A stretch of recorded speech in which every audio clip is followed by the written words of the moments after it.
Tuva, or Teva, officially the Tuva Republic, is a federal subject of Russia, a republic also defined in the Constitution of the Russian Federation as a state.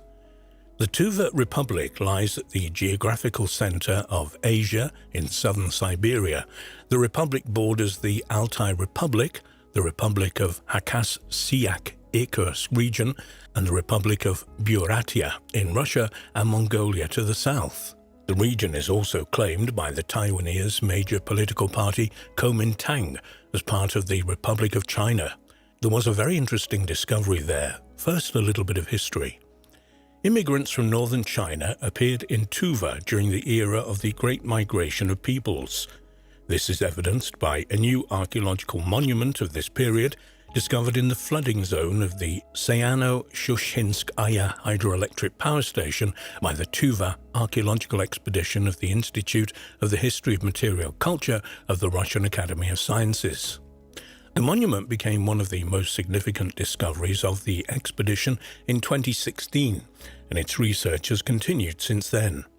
It's a great discovery, and numerous archaeological sites have been discovered along the banks of the Yenisei River, according to the head of the expedition, Marina Kulisnovska, a senior researcher at the Department of Archaeology of the Central Asia and the Caucasus of the Russian Academy of Sciences. The most interesting is the Alatay burial ground, where 10 burials of the Huns were excavated, and nomadic people who lived in the steppes north of China in the 1st century BC to the 2nd century AD. This monument is a very important discovery, indicating that at the beginning of the era of the Great Migration of Peoples, a group of newcomers appeared in the territory of Tuva, apparently originating from northern China, and from this moment on, the formation of the Turkic ethnic groups began.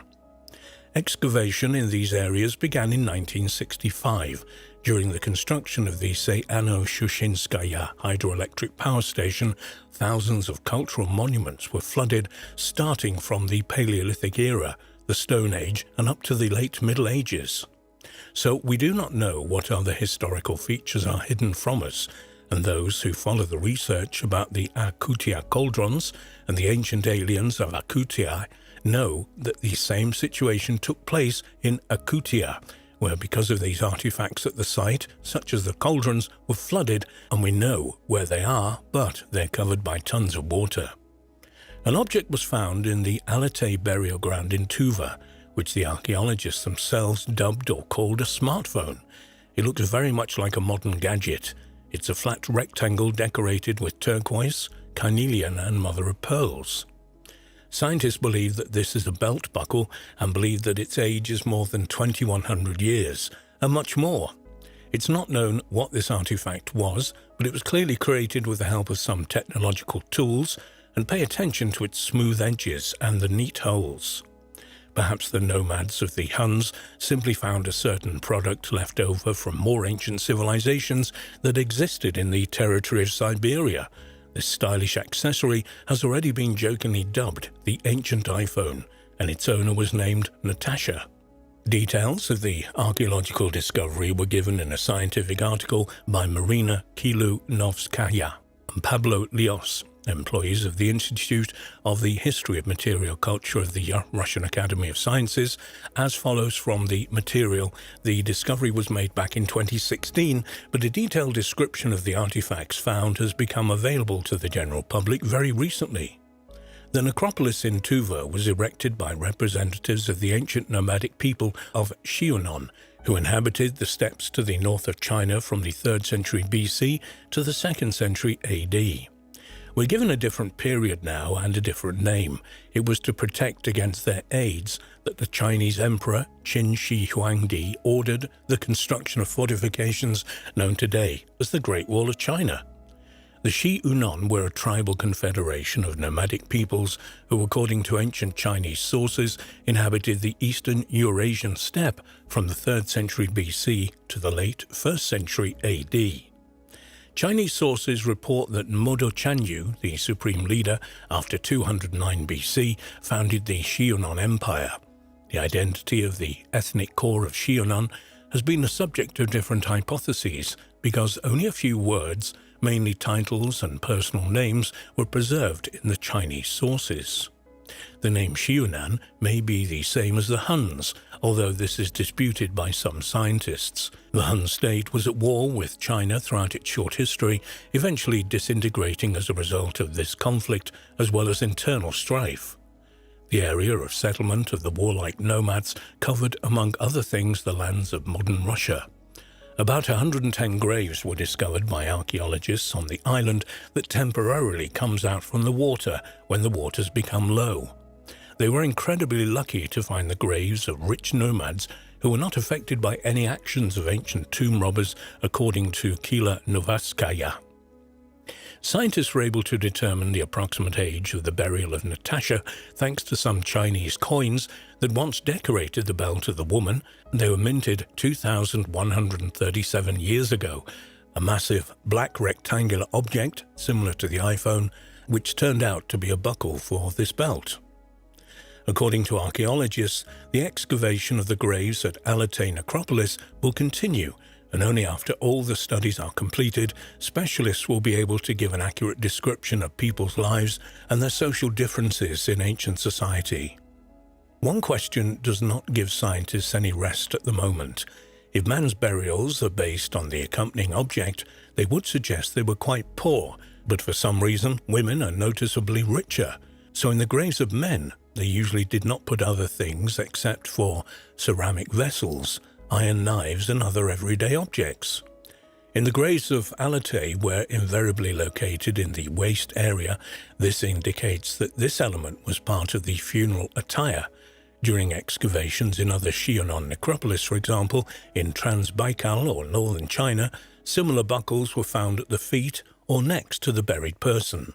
The belt with a massive buckle, most likely an element of a woman's dress, which could initially be used as a wedding dress, was later worn on special solemn events, and departure to the afterlife, of course, is one of these. Buckles made of black amber were not as strong than similar products made of bronze or bone.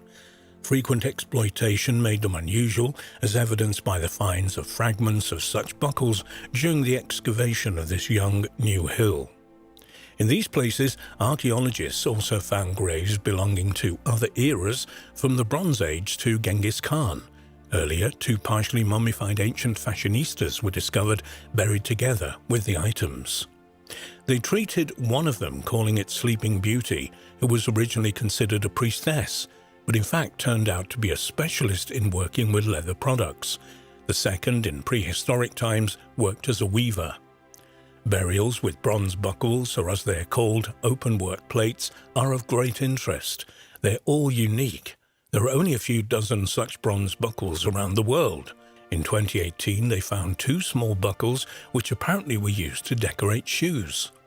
There is a series of buckles with geometric patterns, and at the very end of the lines of the geometric pattern, the heads of horses or snakes are depicted. During the next excavations, archaeologists were attracted by an unusual find. Next to the ancient skeleton was an object of rectangular shape. During the excavations, an unusual accessory was found in a burial dating back to the Xianan era, which has not yet met with analogues. According to Marina Kilonovskaya, the age of the find is approximately 2100 BC.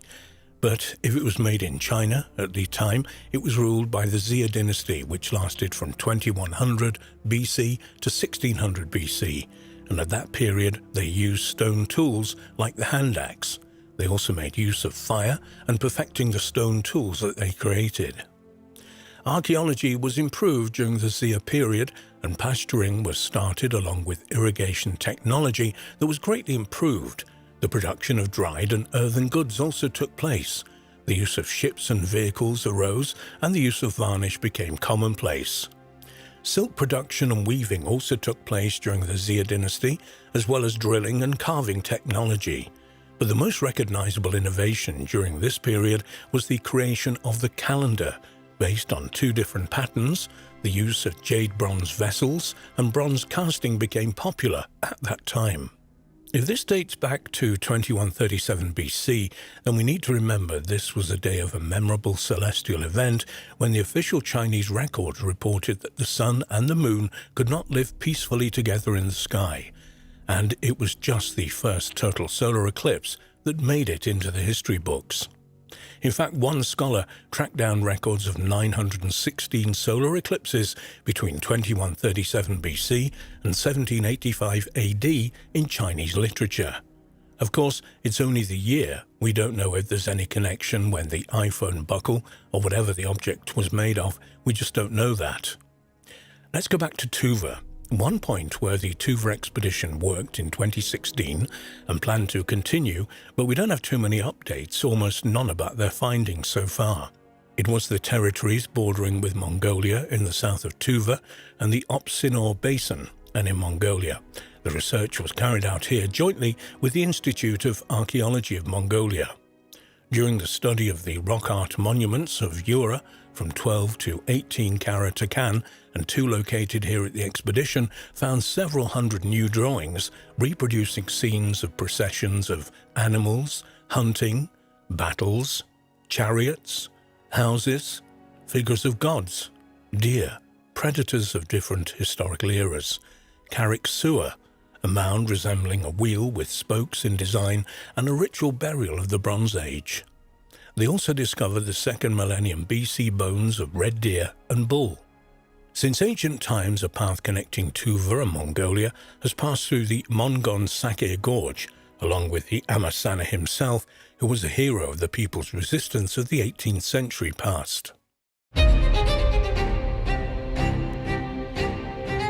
Did George Van Tassel build a structure in California that could slow down the aging process based on instructions given to him by extraterrestrials?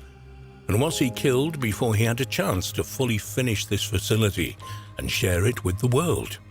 According to some researchers, that is a strong possibility. Although he spent the vast majority of his life in California, George Van Tassel was born in Jefferson, Ohio, where he spent the first 2 decades of his life. After dropping out of high school while only a young teacher, he obtained a private pilot's license. By the time he was 20, he'd moved west to California, where he would find work with Howard Hughes, with whom he struck up a close friendship. There is little doubt that for all his skill and intelligence, Van Tassel was an eccentric, and very much had a spiritual side to him. It was during his early years in California when he met another eccentric person, Franz Kritzer. Kritzer was an entrepreneur of sorts who had developed a mining operation at Giant Rock in Landers, and also converted nearby land into a private airstrip.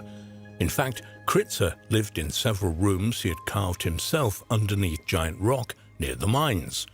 It was here where Van Tassel began spending an increasing amount of time, undoubtedly learning whatever he could from Kritzer.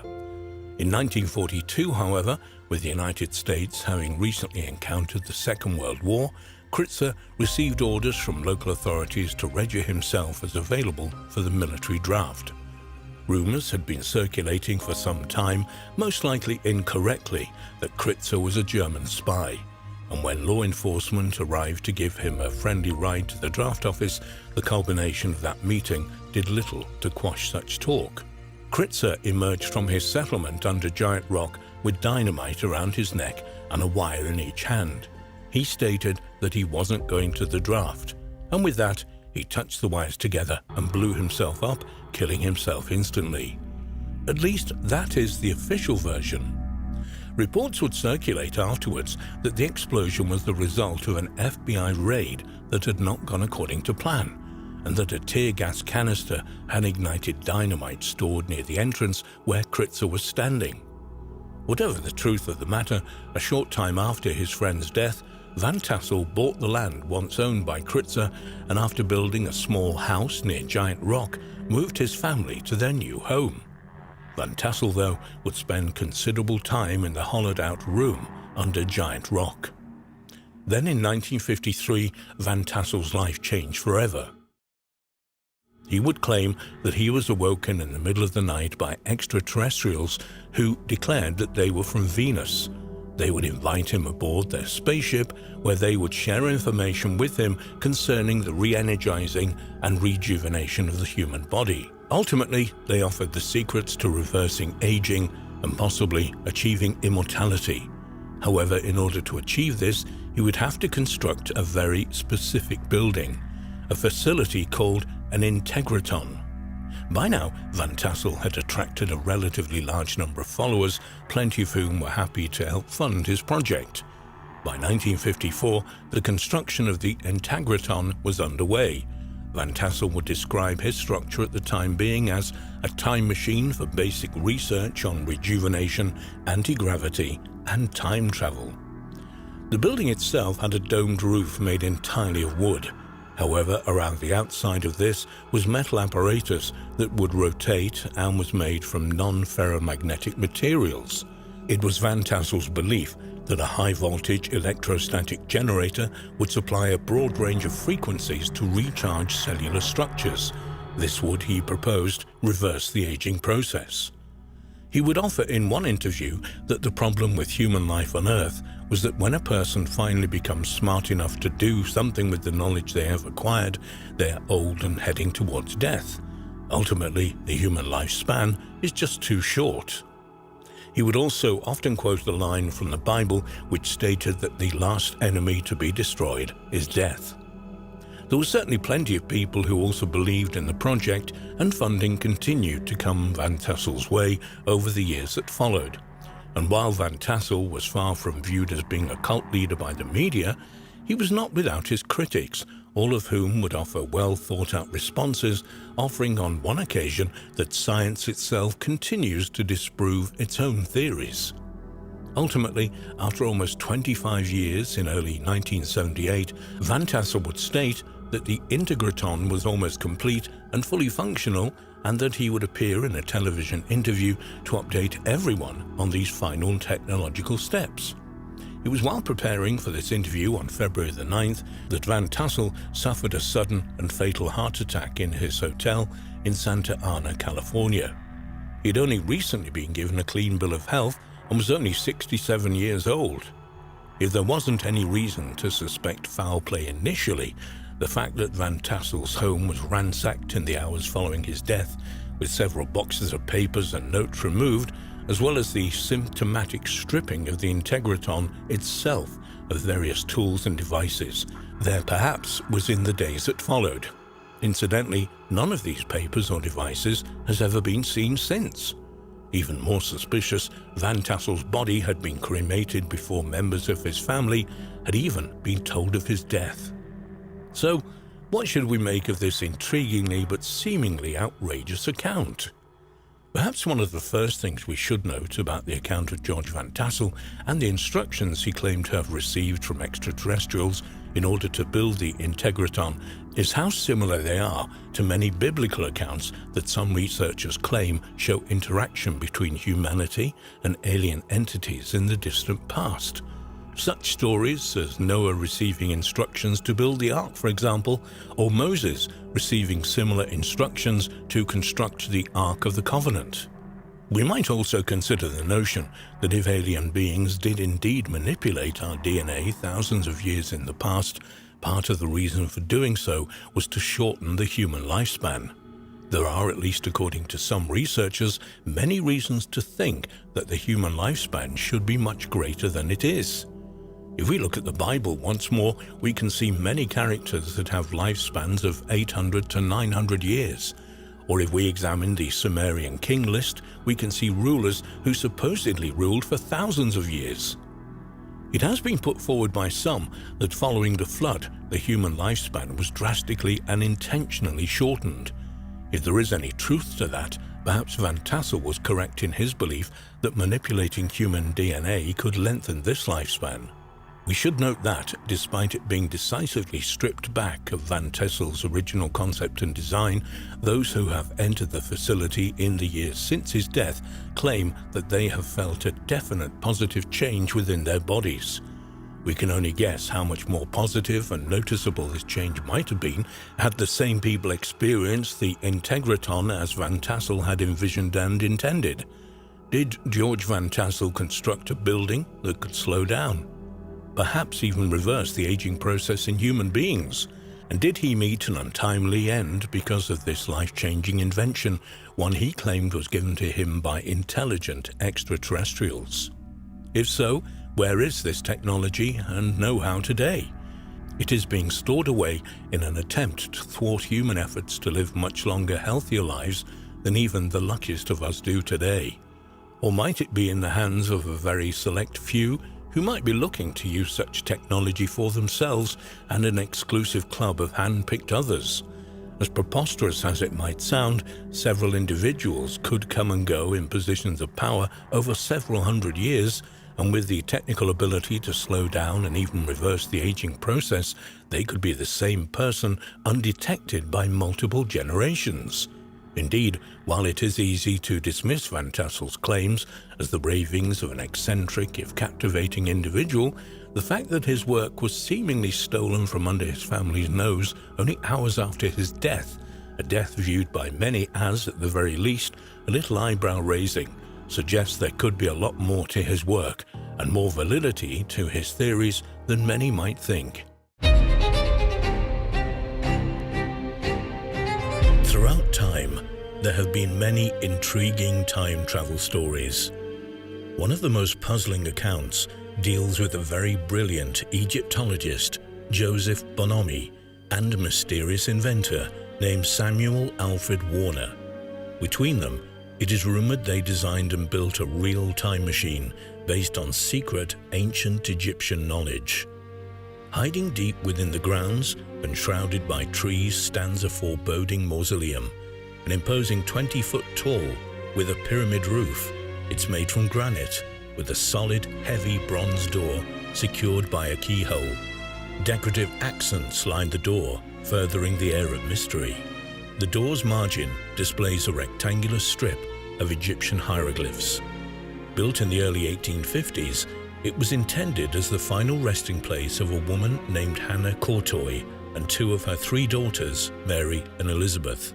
Very little is known about Hannah Cottoy or about her three daughters, Elizabeth and Mary Ann, but for the last 150 years, they've been at eternal rest in a mausoleum at Brompton Cemetery, West London. During her lifetime, she'd amassed a fortune. Some said she'd been the mistress of kings, politicians, and rich, powerful men. No one knows who fathered her two daughters, but they died soon after their mother, and nobody knows how they died. More mysterious still is the mausoleum, standing 20 feet tall in the middle of Brompton Cemetery, and rumored to be a time machine. It is rumored that Bonomi designed Hannah's mausoleum, a theory given some credence by its pyramid-shaped peak and by the mysterious hieroglyphics inscribed on the walls of the tomb and on Bonomi's own headstone. The Victorians were fascinated with the idea of time travel, and some believed the pharaohs had discovered its secrets. Might Bonomi have learned the time travel trick during one of his expeditions to the pyramids?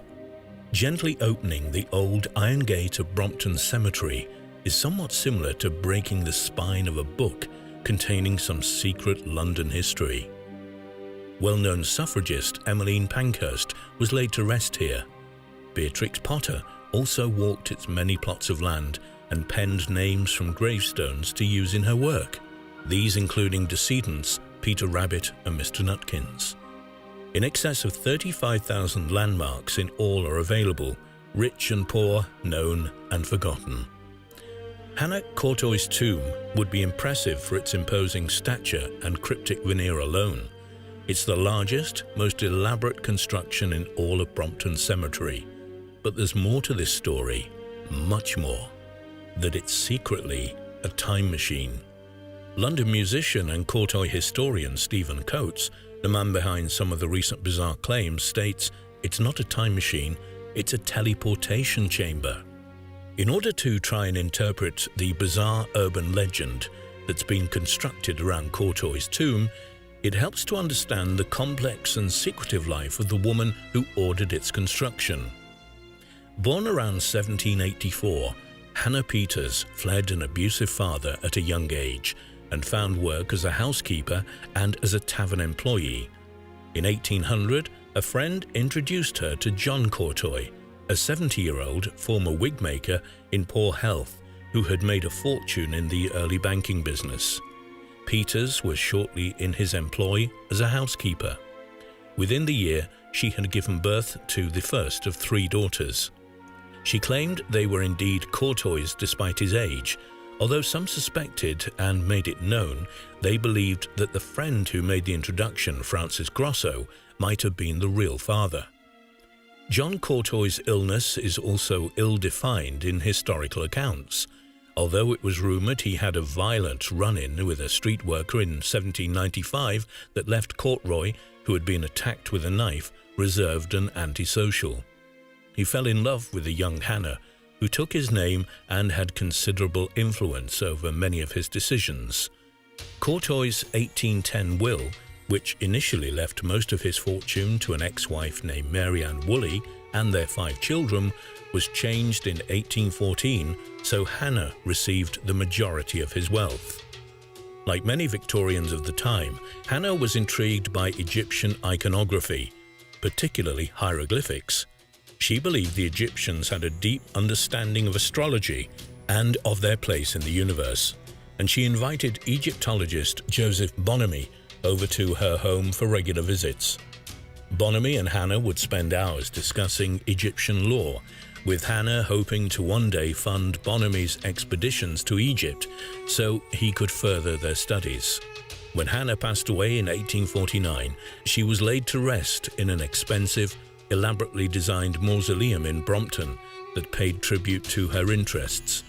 Bonomi arranged for the tomb to feature Egyptian characters and a pyramidal top. Later, Mary and Elizabeth, who never married for fear of losing their wealth to untrustworthy men, joined her. Susanna, her 3rd daughter who married, was buried elsewhere. When Bonomi died in 1878, he arranged for a depiction of Cottoy's tomb to appear on his own modest headstone. Whether Bonomi intended it or not, an illustration of Anubis, the Egyptian god of the dead, appears to be looking in the direction of his friend's final resting place. Things appeared to be normal at Brompton for the next 100 years or so. Then, around 1980, the key to the tomb was lost following a visit by Hannah's relatives, and that's when things took a turn for the weird. It was reporter Helen Smith who unsuspectingly wrote an article in 1998. That article may have been the first mainstream story to raise the theory that Cottoy's tomb might actually be a time machine. She described the monument as a strange, imposing structure containing 3 spinsters about whom almost nothing is known, and cited an unheralded author named Howard Webster as perpetrator of the story. Webster claimed his research had excavated a connection between Bonomi and Samuel Alfred Warner, a maverick Victorian genius and fraudster said to have attempted to interest the British Armed Forces in several advanced weapons, too advanced, in fact, to actually exist. Webster thought that Warner's inventive genius may have led him to team up with Bonomi, who supposedly had knowledge of the Egyptian theories of time travel. Together, the two persuaded the wealthy, trusting Hannah to finance their secret project, with Bonomi providing ancient wisdom and Warner adding his breakthrough scientific resources. By strategically placing their device in a cemetery, Warner could guarantee the structure was unlikely to be disturbed over decades or centuries, allowing him to return to London after travelling through time again and again. The fact that the key was missing was pivotal to Webster's tale. Since it had been lost and no one had opened the mausoleum for years, could it be perhaps that Warner was busying himself in a manner similar to an occupant of the TARDIS, travelling from era to era, while Hannah and her family were either entombed or buried someplace else entirely? Webster also claimed that the blueprints for the tomb were missing, which was very unusual for monuments in Brompton. The story slowly gathered momentum over the years. In 2003, an album cover by musician Drew Mulholland illustrated Hannah's tomb and its mysterious construction. This too helped pique the public's interest. In 2011, Coates, a musician with a band named the Real Tuesday Weld, read about Hannah's alleged time machine and became intrigued. He wrote an article on his blog postulating that the Cottoy tomb was not a means of time travel, but that Warner had the technology to teleport torpedoes, and that he later adopted the framework to develop a series of teleportation chambers in and around the Magnificent Seven, a group of London's historic private cemeteries. It was a way to move around the city, Coates says. Warner and Bonamy worked together on an ancient Egyptian occult theory and science. I posted that on my blog and it started to take on a life of its own, he said. Coates' premise is a proper study in how an urban legend can proliferate. With the key still missing, it was impossible to disprove the teleportation idea with any real precision, and the mythology allowed for a great deal of speculation. Why did the tomb take 4 years to complete following Hannah's death, which meant she didn't actually enter it until 1853? Was Hannah fooled by the two to fund what she believed would be a time machine? It can be difficult to corner Coates for a precise answer on whether he believes his fanciful hypothesis about the resting place of Hannah Cottoy. When initially contacted by the Floss online magazine for an interview, he agreed while mentioning that he came up with the whole teleportation system idea as the background to a short story. In conversation, he presents the teleportation springboard as a way for people to make up their own mind about what the tomb might contain. A breath or two later, he expresses doubt that Hannah's daughters might still be entombed there, before wondering whether the mausoleum might be home to a secret subterranean chamber. It's all alternative theory based on historical fact, he says. Opening it may not establish it's not a time machine, Coates hedges. It may just deepen the mystery. For many, the tomb is a slab of rock. The real magic is in their minds.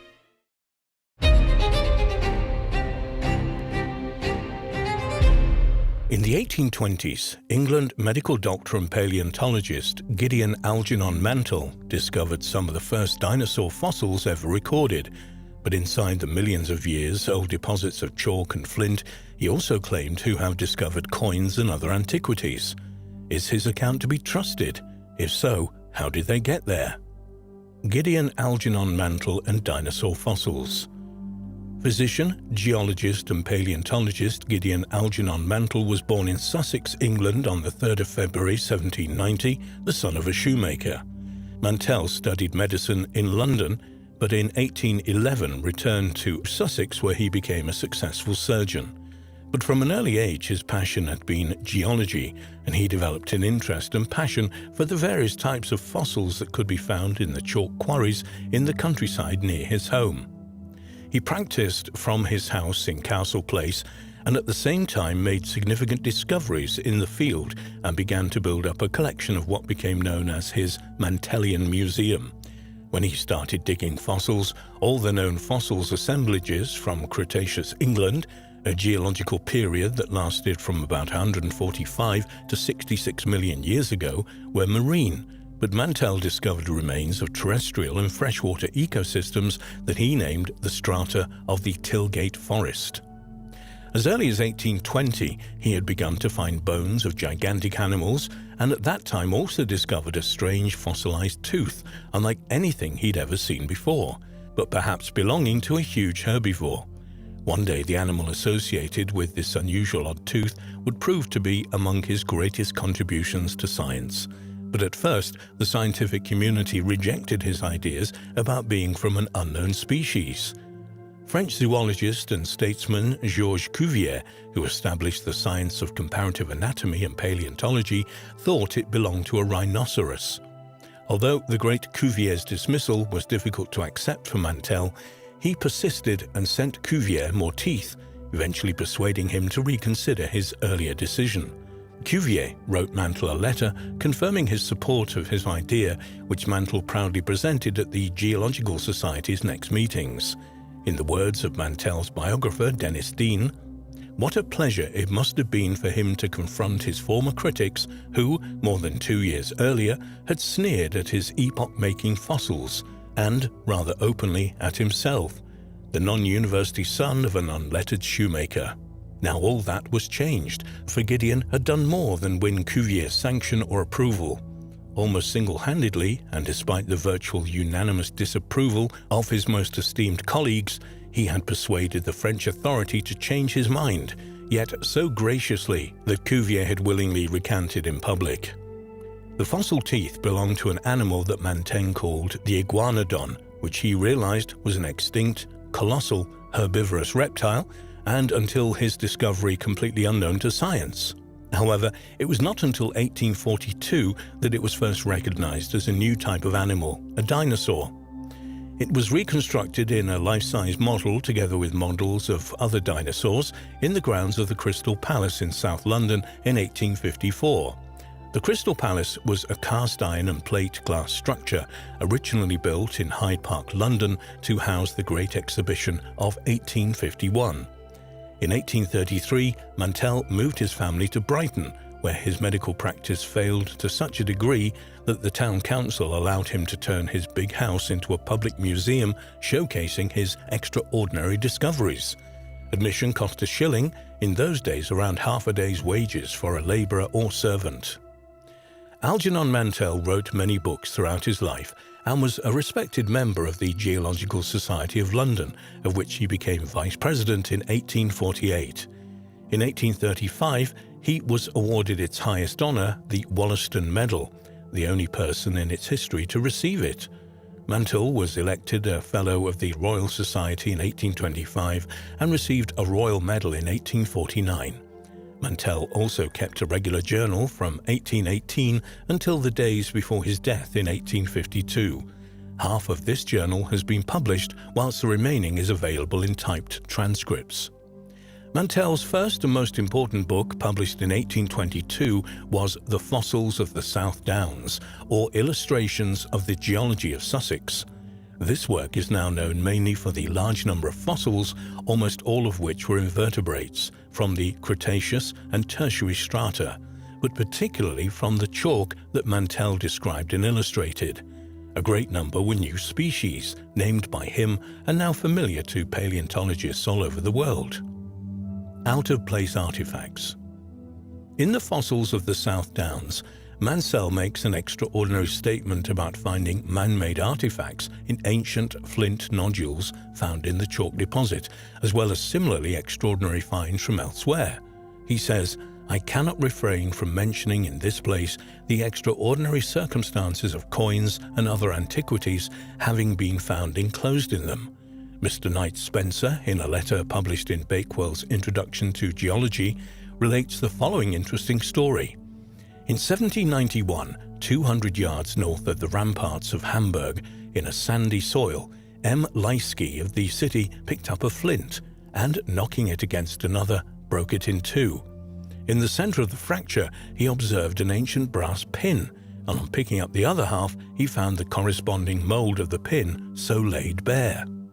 Mantell goes on to quote another example of the discovery of man-made objects where they should not have been, this time taken from an issue of the Gentleman's Magazine from the 1700s, where mention was made of an ancient brass key having been found in a block of chalk at Guildford in Surrey. What can possibly be the explanation for these extraordinary finds? The presence of such coins and other man-made artifacts embedded in what appear to be rock laid down millions of years ago has suggested to some people that there's a problem with the way in which archaeological dating is carried out. The subject of artifacts found in contexts that are way out of sync with the accepted chronology of human history, known as out-of-place artifacts, has always been a controversial one. Some researchers insist that at various times in prehistory we have reached a high level of civilization, only for it to be subsequently destroyed without a trace by natural or man-made catastrophes. These out-of-place artifacts are apparently the evidence for advanced civilizations existing in remote antiquity. However, all is not as it seems, at least with Mantell's examples. As regards his own finds inside the flint nodules, he adds in his book that it may be considered as decisive of the comparatively recent formation of flint in certain situations. Of the find mentioned in the Gentleman's Magazine, he says that inquiries into the account proved it to be too apocryphal to be worthy of credit. Mantell returns to the subject of such apparently out-of-place artifacts in an article entitled On the Remains of Man and Works of Art Embedded in Rocks and Strata, published in the Archaeological Journal, Volume 7 in 1850. In this work, he states a number of examples of ancient man-made objects being encased in rock, and says that they could all be explained by natural geological processes. In one example, which he quotes, he says, "During my early attempts to investigate the geological structure of the southeast of England, I one day received a note from a South Down farmer informing me of the discovery of a large iron nail in the centre of a flint which he had accidentally broken. I immediately rode a distance of some 20 miles to inspect this wonderful curiosity, and was not a little surprised to find my correspondent's statement apparently borne out, for he placed in my hands a large rolled stone closely resembling externally the usual flint boulders of the ploughed lands of chalk districts, and which had been split down the middle. On one side was embedded a large iron nail, and deeply impressed on the opposite surface the corresponding mould. A slight inspection detected the nature of this specimen. It was not a flint, but an aggregation of fine silica sand that had been converted into compact sandstone by a solution of iron derived from the nail, which had served as a nucleus to the sand that had gradually accumulated around it. The facts described by Kirwan and Knight doubtless admit of the same explanation, the narrators having mistaken a sandstone and modern formation for a genuine flint nodule. When residing at Brighton, I obtained many specimens of recent ironstone from the fishermen who dredged them up from the Bristol Channel. Cannonballs, horseshoes, nails, chains, fragments of bolts, bars, anchors, and so on, formed in the nuclei of these masses, some of which were exceedingly interesting from the variety of shells, zoophytes, and other marine productions promiscuously impacted in the same block of stone. The Imperial Library of Constantinople was believed to be the greatest in the world outside the Vatican. The library, which at one stage consisted of over 100,000 manuscripts, survived for almost 1,000 years before it was supposedly destroyed in the Fourth Crusade of 1204 when Norman crusaders devastated the city.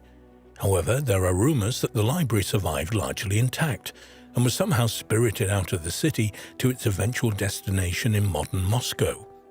It became known as the Library of Ivan III, and some researchers believe it lies there still, in vaults beneath the Kremlin building, waiting to be discovered.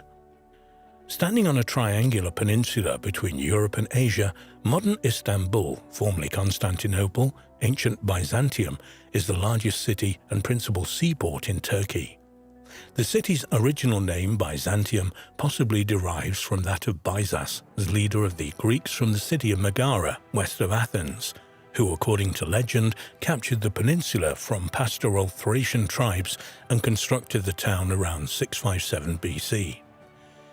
In 196 AD, the Roman Emperor Septimius Severus burned the town for opposing him in a civil war, afterwards rebuilding it and naming it Augusta Antonina in honor of his son.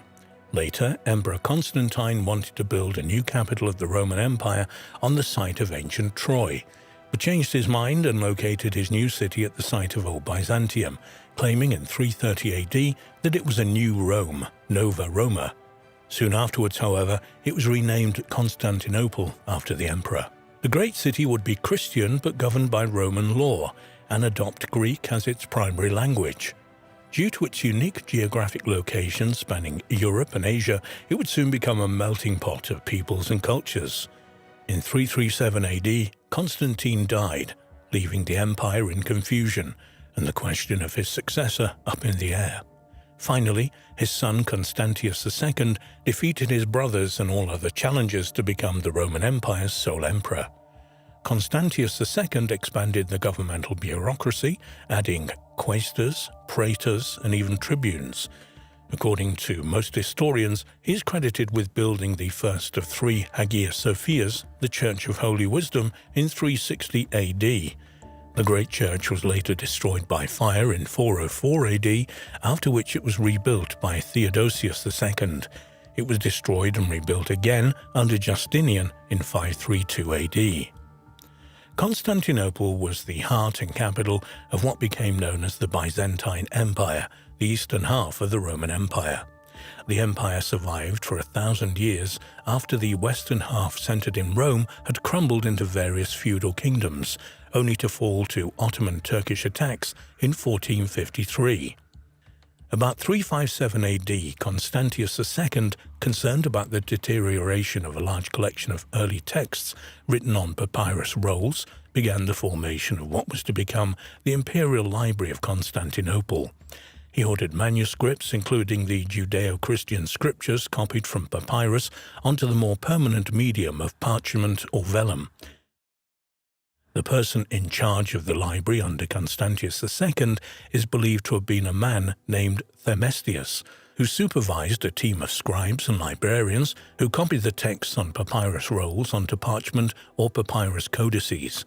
It is believed by some researchers that this library preserves some of the texts that survived the burning of the Library of Alexandria, though the historical accounts of the various periods of destruction at Alexandrian are not clear on this. The 12th century epitomist Johann Zonarus Relays was quoted as stating that in 475, when the Imperial Library of Constantinople was damaged by fire, contained 120,000 volumes, which suggests that the library grew steadily during the first century after its founding. In fact, the majority of Greek classics which exist today are known through Byzantine copies originating from the Imperial Library of Constantinople. The Theodosian Code informs us that in 372, the Emperor Valens ordered the employment of 7 copyists, 4 for Greek and 3 for Latin texts, and some assistants to maintain and repair the books at the Imperial Library. Thus we know that the library housed both Greek and Latin texts, but not necessarily in separate libraries, as was the practice in Rome. It is known that the library was burnt in the year 473, though ancient sources reported that Constantius II, Themestius, and the scribes working at the library managed to save and recopy many works before they were completely lost to the fire. Some historians believe that part of the collection housed in the library was later obtained by Emperor Charlemagne in the 8th century, though there is no solid evidence to support this.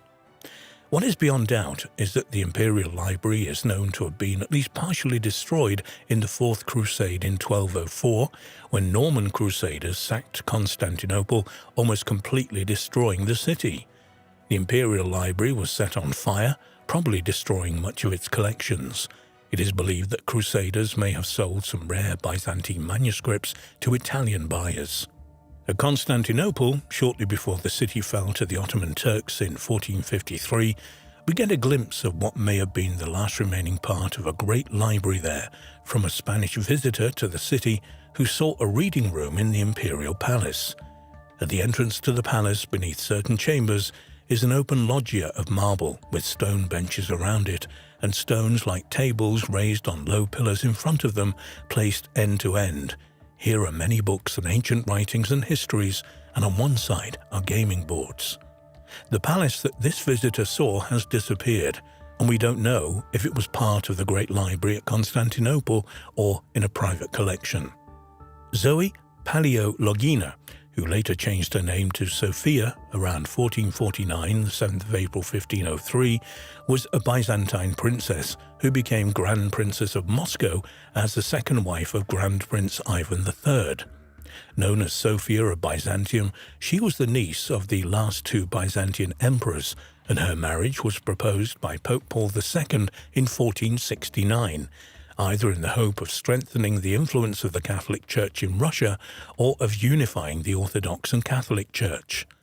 Some researchers believe that when Sophia and her entourage left Constantinople and travelled to Moscow, she carried with her as her dowry some of the treasures of Byzantine, among which were the remains of the Imperial Library. The Vatican and many other wealthy inhabitants of Rome apparently offered to purchase the whole collection, but Ivan III, realizing its value, kept it. But worried about the power of Rome, Ivan had the manuscripts hidden away in a secret location. This location became known as the Vaults of Liberia. Liberia comes from the Latin word liber, meaning book. It is believed to have been located underneath Moscow, possibly in a large tunnel network beneath the Kremlin.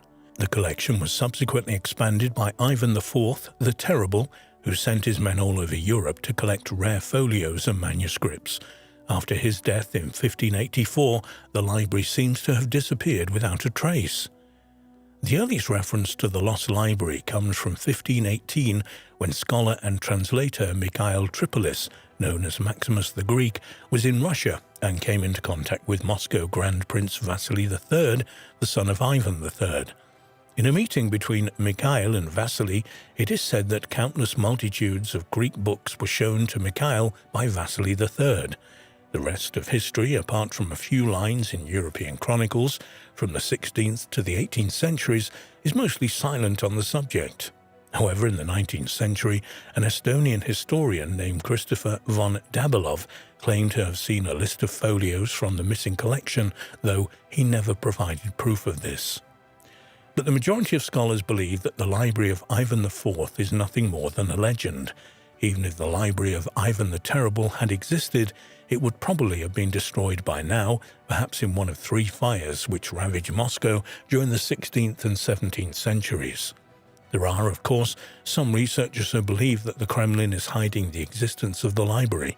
Indeed, every few years, believers, apparently acting on leaked secret information, undertake clandestine excavations in the Russian capital in the hope of chancing upon the long-lost library of Ivan IV.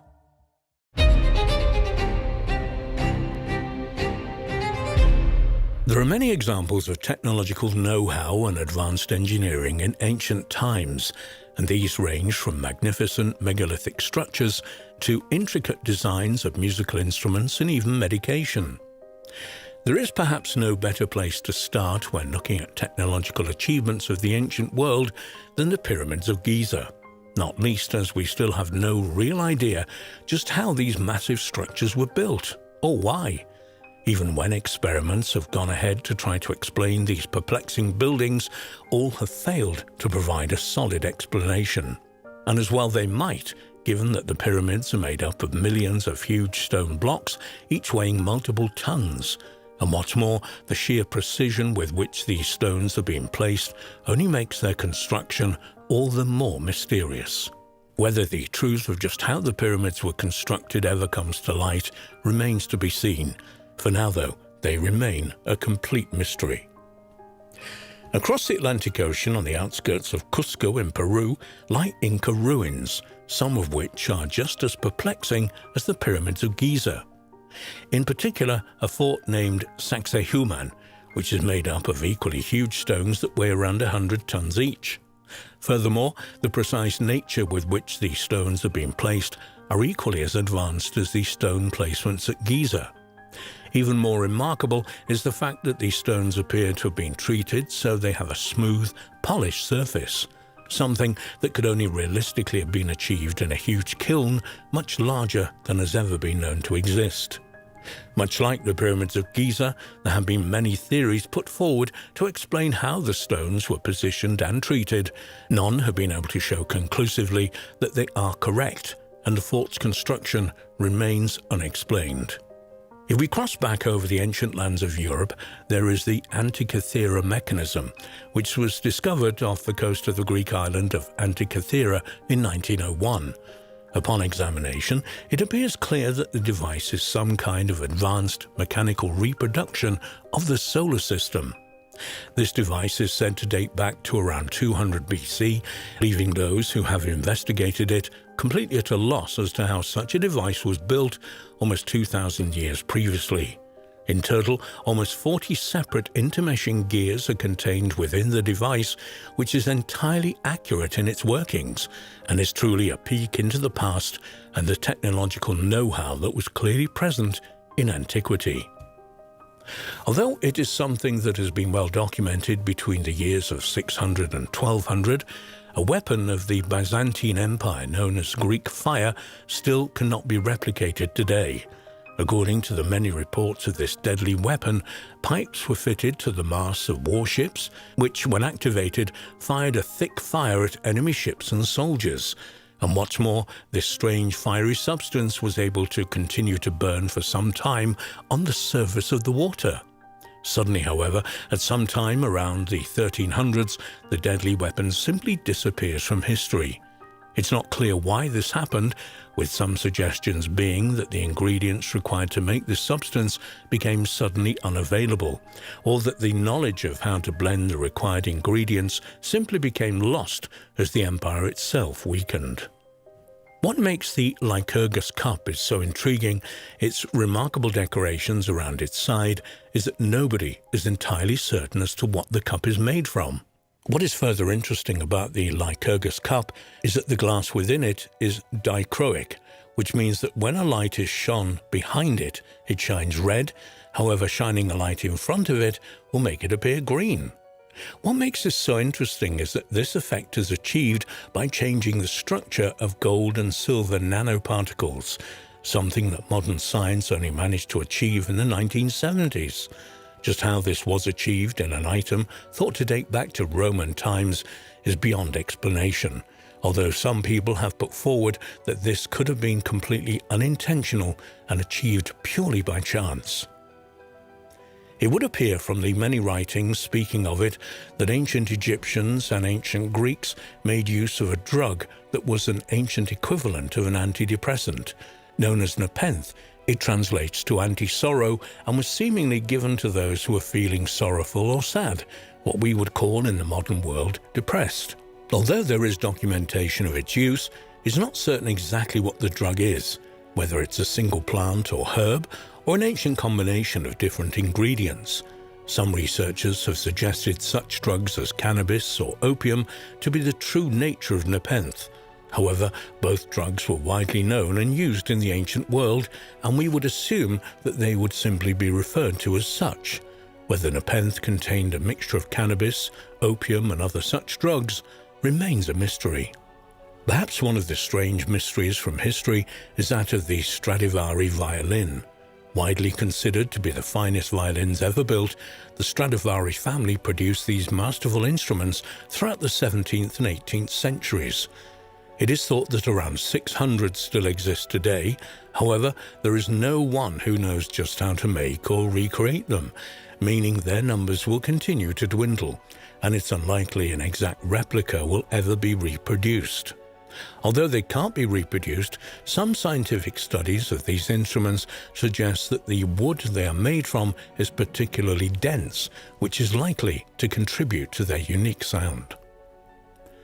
Another substance that the modern world has collectively forgotten how to produce is Damascus steel, a particularly hard and strong metal used in the Middle Ages throughout the Middle East. Its ability to be shaped into particularly sharp edges made this metal ideal for making blades for swords and other weaponry. Like the Stradivari violins, although there are plenty of examples of these blades made from Damascus steel in the modern world, the knowledge to make the metal itself has been lost, and despite several attempts to recreate it, all have fallen short. While this knowledge was likely lost as empires fell and demographics changed, there was also likely an element of keeping such knowledge secret, meaning even in the Middle Ages, only a select few would have been privy on how to produce the metal. In 1940 in the United Kingdom, an experiment was set up that is largely referred to as the Oxford electric bell, which involved two brass bells being buried beneath two dry piles and then sealed. This apparent makeshift battery then produces enough power to create an electrical charge that swings a hammer of sorts that chimes the bell. What is particularly amazing about this is that this battery has remained charged ever since and continues to chime the bell today. Scientists are not certain when the charge will run out, if indeed it will, as they don't wish to interrupt this generational experiment by delving beneath the dry pile. They will have to wait until the battery runs out before they can examine it further. Without a doubt, one of the most remarkable technological achievements of the ancient world is Da Vinci's tank, otherwise referred to as Leonardo's fighting vehicle. When we examine the designs and blueprints of this vehicle, it's clear that Da Vinci was light years ahead of his time, both in this design and in general. Perhaps what makes this vehicle even more intriguing is that the gear system appears to have been designed and placed in reverse order. This could be one of the quirks that truly makes Da Vinci a unique and one-off individual. It could, though, particularly if we subscribe to such notions as being able to look into the future, or even time travel, to explain this advanced know-how of some kind of reverse engineering. Indeed, the ancient world remains a mysterious place indeed.